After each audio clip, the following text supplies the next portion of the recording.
Salve, salve amigos e amigas que acompanham o nosso canal. Hoje vamos falar sobre os goleiros da Rússia.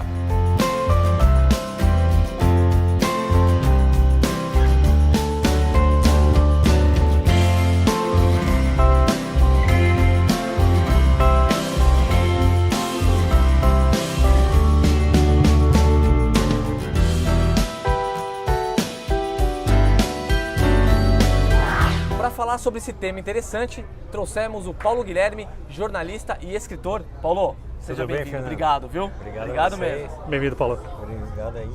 Eric, Vamos lá, Fê. vamos lá. Paulo, dizem que os goleiros russos não são tão bons. A história não conta isso. Verdade, Fernanda. Prazer estar aqui no Papo de Goleiros. Obrigado pelo convite. Opa. A Rússia tem, assim, uma história de goleiros ao longo da história do futebol e tem um grande goleiro, talvez o maior goleiro da história do futebol, que é o Lev Yashin, né? O Aranha Negra. Famoso Aranha Negra. Famoso Aranha Negra. O único goleiro a ganhar a bola de ouro, o maior prêmio para um jogador de futebol, ganhando até dos jogadores de linha, isso em 1960. Nunca foram campeões da Copa do Mundo, É, né? não tinha essa tradição, né?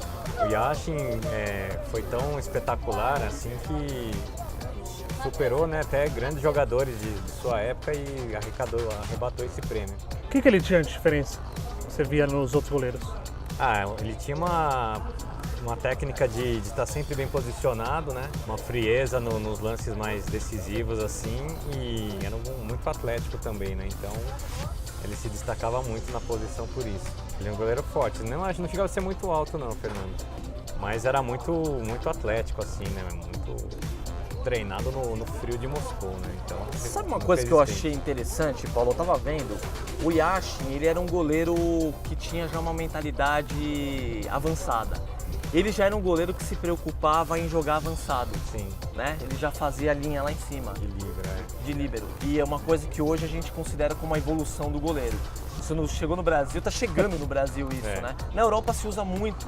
Ele tinha que orientar, né, a zaga da União Soviética não era das mais fortes, usava aquela linha de 3, 4 zagueiros tradicional e ele acabava jogando mais adiantado para poder neutralizar, né, porque ele tinha que pegar uns atacantes feras daquela época, inclusive o Pelé, né? Inclusive o Pelé. Só o Pelé, né? O Yashin jogou aqui no Maracanã, um amistoso Brasil e União Soviética em 1963. Enfrentou o Pelé naquele jogo, Pelé saiu falando depois, né? Que foi difícil. O Brasil ganhou de 2-0, foi isso? E aí antes do jogo, né, ele treinou na areia, na praia ali de Copacabana, vestindo a camisa do Flamengo. Ah, que legal. Então já ganhou a simpatia da torcida carioca. Começou aí, né? Depois ele veio pro Flamengo, né? Ele chegou a ser treinador de goleiro. Tem uma passagem no livro, aliás, gente, deixa eu mostrar para vocês, o Paulo também trouxe aqui. Esse é o livro Goleiros, Heróis e Anti-Heróis da Camisa 1. Conta um pouquinho pra gente, Paulo. Pessoal, esse aqui é o livro que eu lancei, Goleiros, Heróis e Anti-Heróis da Camisa 1. Foi lançado no ano de 2006, um pouco antes da Copa do Mundo da Alemanha, pela editora Alameda. E basicamente foi uma pesquisa que eu fiz sobre a história da posição de goleiros, né? Como que surgiu a história de ter um goleiro no futebol. Tem uma ideia, Fernando? Quando lançaram o futebol, em 1863, não tinha goleiro. Não tinha goleiro, né?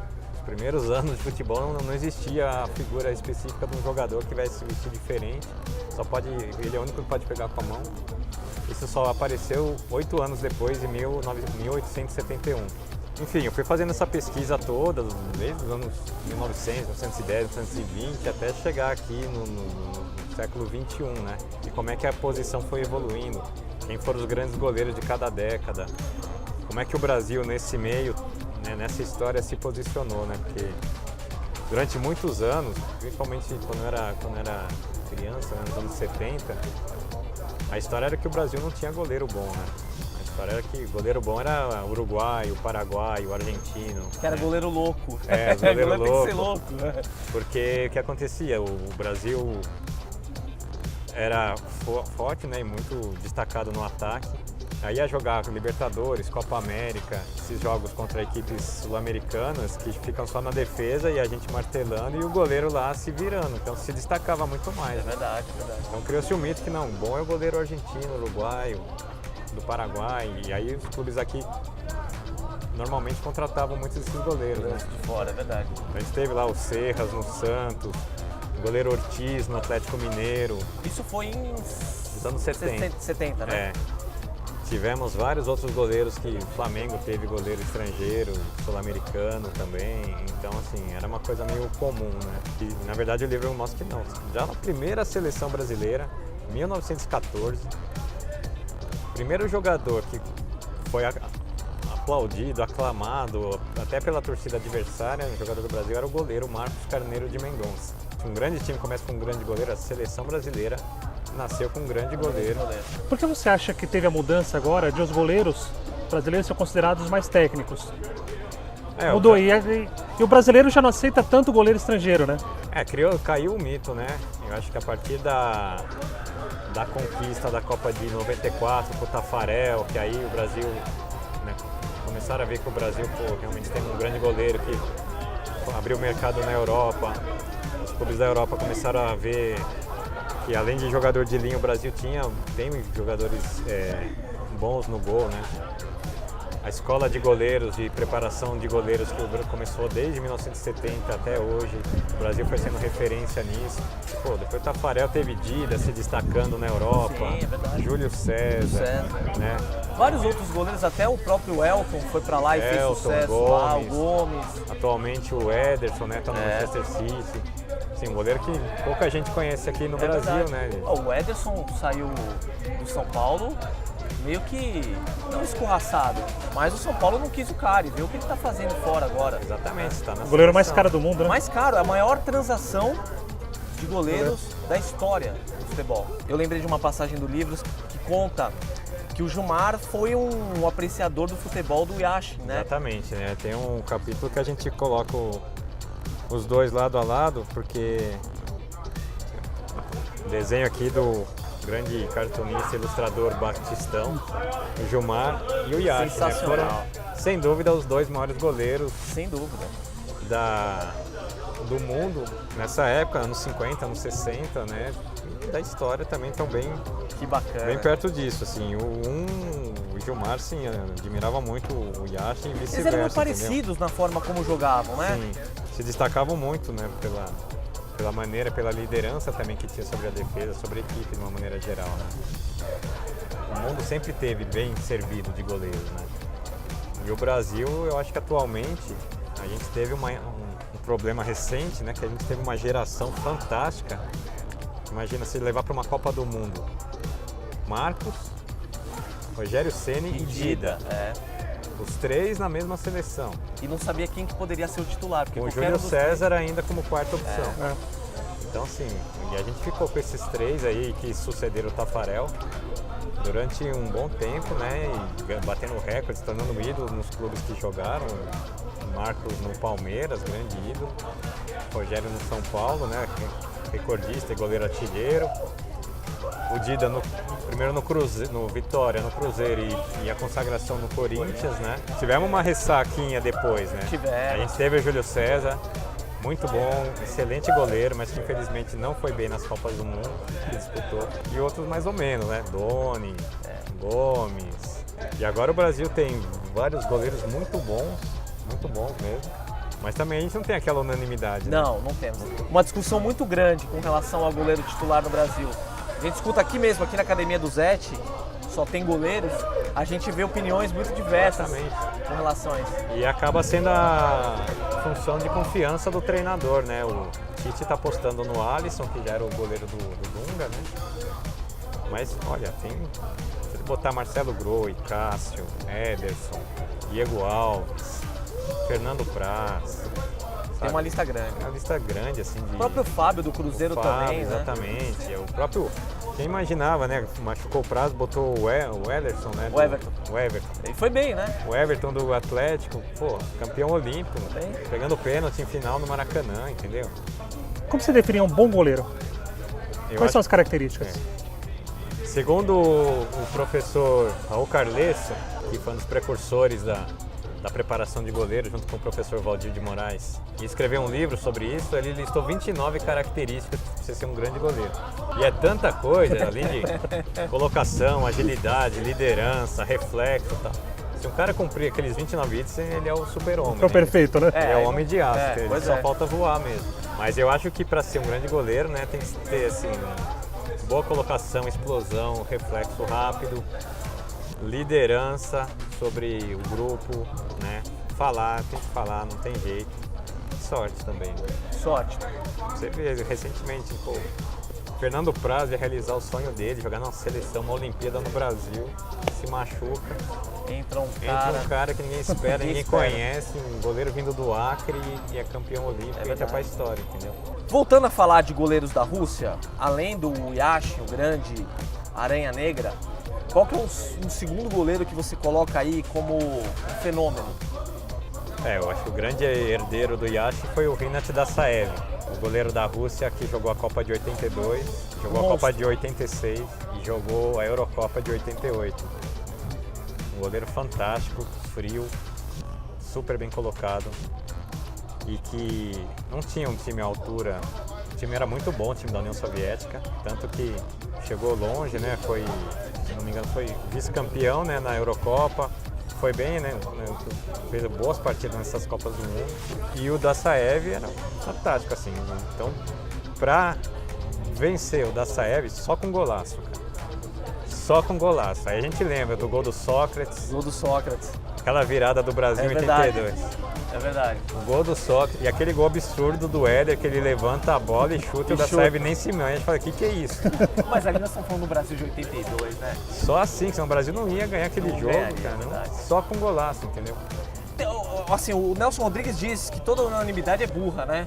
E que bom que nem todo mundo acha só o Yashin o melhor. Tem gente que coloca o Dassaev como o melhor. Sem dúvida. O que você vê de diferença entre os dois? Deu pra acompanhar mais perto o Dassaev, né? Assim, o Yashin a gente só vê de videotape e tal. E o futebol era mais lento do que o Dassaev pegou, entendeu? O Dassaev era muito mais alto, né? Era mais alto. Eu acho que era mais ágil, mais reflexo, assim. Que tinha uma exigência mais da época.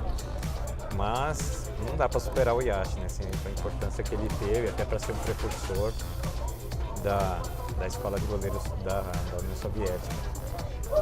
E aí o Dassaev parou e a Rússia, a União Soviética se desmanchou, virou Comunidade dos Estados Independentes, depois virou Rússia e as suas outras repúblicas próprias, né? E nunca mais a Rússia teve um goleiro desse peso desses outros dois, né? E na Copa de 94 jogou o Dmitry Karin, goleiro razoável, nada demais. Normal.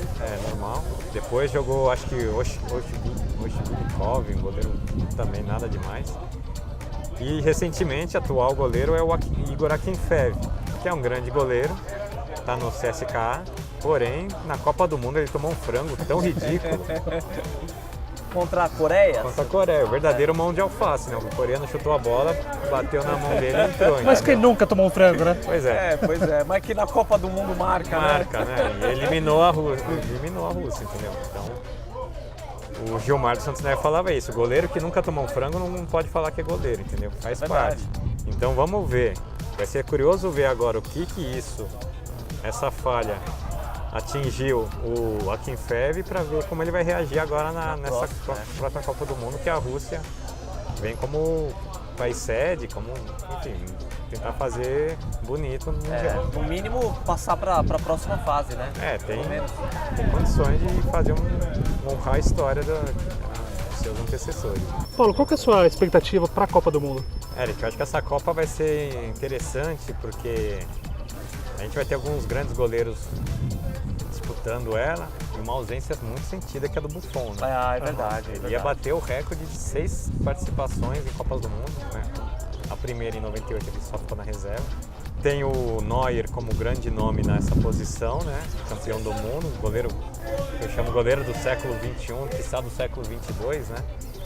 De jogar na linha, de sair sair do gol como líbero mesmo, mas tem bons reservas. A Alemanha também, né? Ter Stegen, grande goleiro, sabe? A Alemanha vai estar muito bem preparada. Como sempre, a escola alemã tá incrível, Sempre, né? Sempre teve grandes goleiros. Sempre. Teve no passado Sepp Maier, Schumacher, né? Assim, grandes goleiros, o Wilgner, o Kepke. E Oliver Kahn também, Oliver né? Kahn, O Lehmann também, bom goleiro. Todos ótimos, entendeu? Então a Alemanha vai estar, como sempre, muito forte. O Brasil está bem servido, né? Com o Alisson, com o Cássio, com o Ederson. Você confia no Alisson? Eu acho que não foi muito testado, entendeu, Eric? Assim, não é um goleiro que a gente viu numa situação extrema, né? Quem seriam seus 3 goleiros? Eu levaria o Cássio, o Marcelo Groi. Eu acho que pode ser o Alisson também. Não dá pra levar o Fernando Richter? Seria bom também, né? Muito baixo. Eu acho que eu levaria eu, né? É, boa, Paulo Guilherme. Botava eu de terceiro goleiro, porque O terceiro goleiro nunca Não vai entrar. em todas as seleções, em toda a história da Copa do Mundo, Fernando, só uma vez, uma seleção usou os 3 goleiros. Ah, é? Essa não... Foi a Bélgica em 82. Que legal, mas por quê? Qual que Porque foi? o goleiro Pfaff, excelente, que se machucou, o reserva dele tomou 3-0 eu acho que foi da União Soviética.